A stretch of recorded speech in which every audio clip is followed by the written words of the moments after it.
spend too much money. We are dependent on special interest groups to raise that money. No public financing of campaigns. And then we use all of that money, millions of dollars in each race, to run negative advertising that trivializes the political process, doesn't talk about real issues that impact people's real lives. I hate to say it, but poor people can't be elected now. How does someone without money get elected in America if television is the single most important thing and you must purchase it? Well, if you're really poor, you can go out and raise money, but if you're really poor, you probably don't have friends who are really rich, because rich people have rich friends. So what you find in the Senate, particularly here, is a group of very rich men. A recent American survey revealed that more than 1 in 4 U.S. senators is a millionaire. TV politics is an expensive and an exclusive profession. Oh, I think some of our brightest and best now aren't being elected to office. I think it's a great danger to us all, that there are people out there, business people, academics, people who would serve well, who know they don't have a chance in hell of being elected, so they don't run. Or they come to somebody like me and they say, what do I need to do to run? I say, bring $1 million or $2 million, and then you can run. But if you can't get that, don't run. And that's a grave danger to the whole system. But there is no sign of change. New York City is home to one of the most talented of the new generation of emerging political consultants, Joe Slade White. Mayor Helmke decided he needed to have the world's most luxurious lab, and pretty soon the bill to... I have a feeling we're going to go to a dissolve. An expert in expensive TV editing techniques, Slade White is a devoted student of the work of Tony Schwartz and his theory that the best propaganda simply reinforces an emotion the voter already holds. Yeah. And a mayor who's taking us to the cleaners. It's critical to touch an emotional chord. And pretty soon the bill to the taxpayers had soared. People say, well, how can you do an issue in 30 seconds? And I said, an issue essentially is simple. And my process is to boil everything down into its essence. And if I can find that essence, present it, and touch people with that, then I don't need 5 minutes. I don't need a half hour. I don't need 60 seconds even. I can do it in 30 seconds. Slade White was responsible for one of the most devastating ads in recent years. He was called in to make TV spots for Don Bain, a Denver businessman who was given no chance against the incumbent mayor, Mayor Pena. Just imagine what it's going to be like when we win this election June 6th. Following classic Schwartz techniques, Slade White first polled the Denver voters and discovered that they thought Mayor Pena was out of touch. So then Slade White piled through press cuttings and found an issue that illustrated the mayor's weakness. After receiving death threats, Pena had employed 6 bodyguards to protect himself.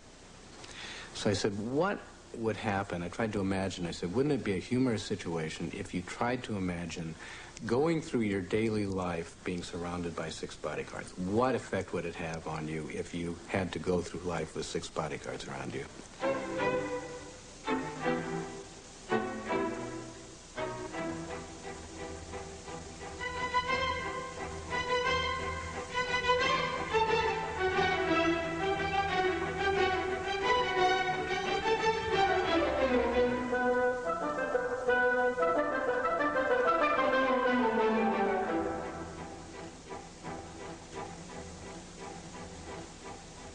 I've showed it to, in presentations over and over and over again over the last years.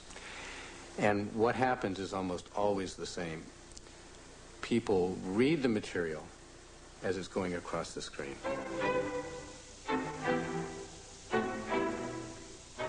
Then they see the first shot and you start hearing a little bit of laughter. They get the joke immediately. But the laughter peaks on the softball one. If I had led with the softball one, it would have given it away. I wanted to first show some of the humor of this situation and then set up the real killer line was the softball, and then keeping them laughing a little bit throughout, easing them down.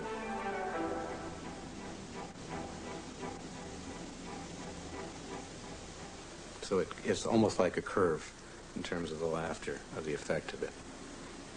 You got to decide if you're going to go free, paid, or both. If you're going to use TV, radio, newspapers, let's go over, because these are the choices. The question of how Mayor Pena, who only narrowly held on to his job after a recount, should have responded to Slade White's ad is the subject of academic study at a politics seminar at George Washington University in Washington, D.C. These postgraduate students are studying the techniques of TV propaganda. It is from them that the next generation of TV consultants will come. How are you going to respond to that ad if I'm a member of the press? I'm going to ask you that first as a candidate, and then I'm going to ask you that as a media consultant. So watch the ad very carefully.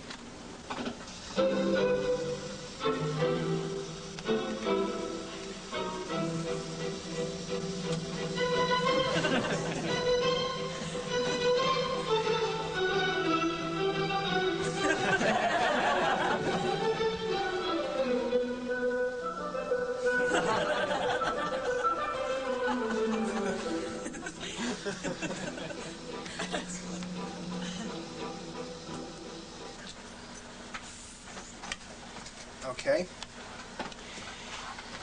You're the candidate. You're the mayor. That commercial's just been run against you. I'm a member of the press. What are you going to say? What I think I'd do is two things.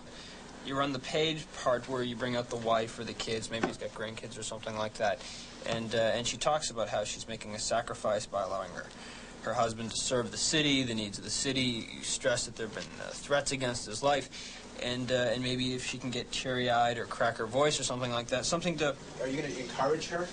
Honey, please cry on cry on cue? I suspect that wouldn't be a problem because she's probably committed to helping you win.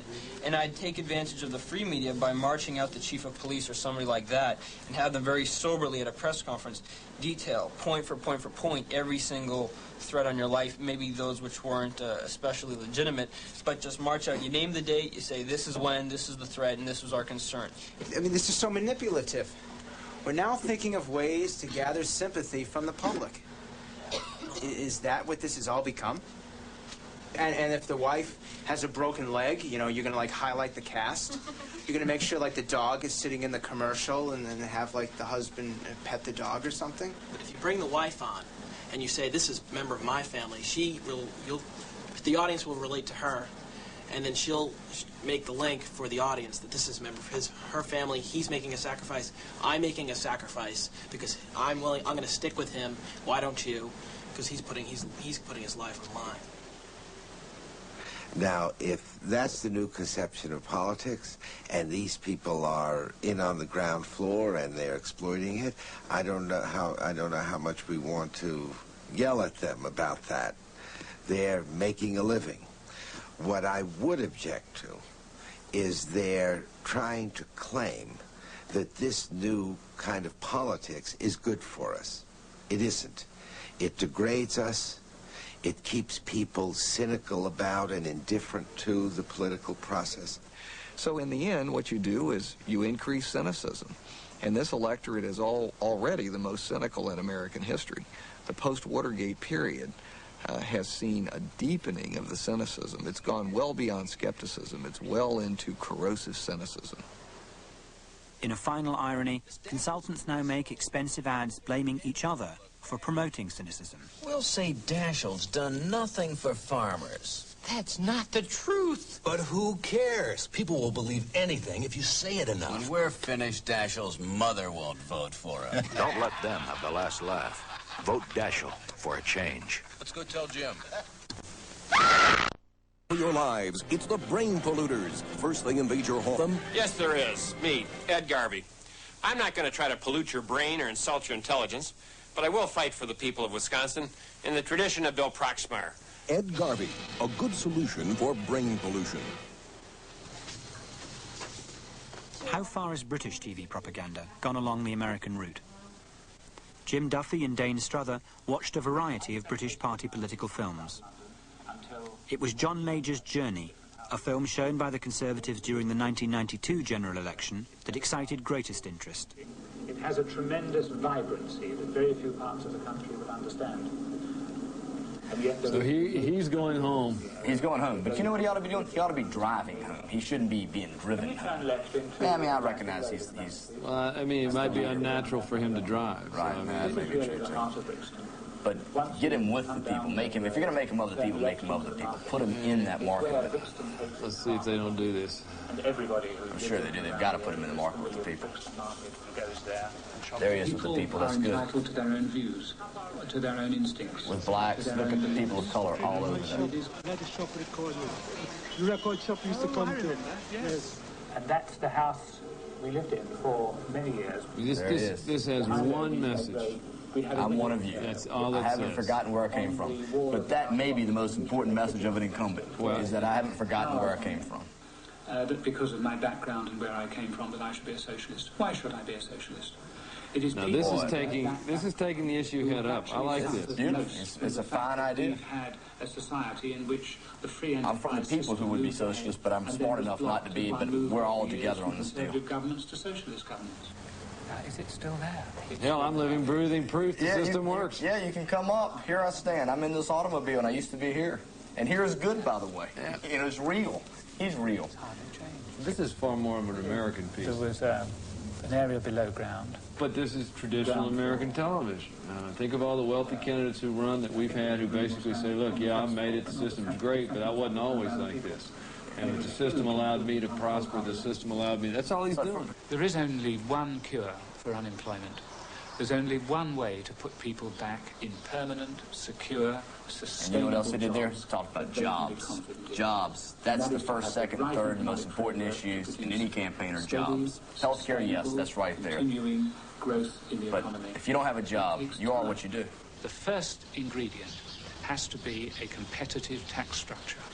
Low taxes give people the opportunity. Here's the taxes. To provide for their own family. We've hit. Where I've come from? A cycle of growth. Jobs, taxes. You cannot lift yourself out of recession. Healthcare has got to be next. I think every family has their own experiences of the NHS and will draw upon it. That's certainly true in my case. They had a poll. The poll spelled out the top 5 issues, and they strung them all together. Did a fine job with it. They used him, which was their strongest asset. The poll also showed that people liked this guy. The ending. I think my background is an asset, not a disadvantage. That's how I've always... He just wrapped it up. My background's an asset, not a disadvantage. That's the message of this piece. Well, it's one of us shaking hands with great men. Yeah, it's also a leader, though. Right. We come in with the horns, you know, a la fanfare for the common man. And there we go. So what this is trust. You know I won't get us in a lot of trouble. And I'm not going to lie to you. Here's the other guy. In their own individual lives. It's all a comfort issue. Comfortable. It's in, gentlemen. Nice. And there it is at the end. Boom. He never said it. This was an American piece. I mean, American ads tend to be candidate-dominated. The party falls in the background, and usually issues fall. And issues are only props for candidates to talk about who they are, what they believe.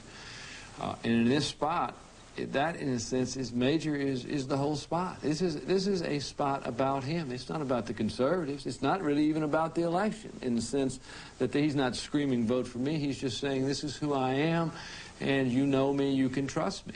And he never makes an overt appeal for a vote at all.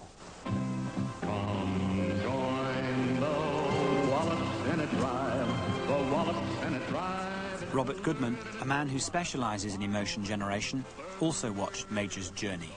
He was less impressed.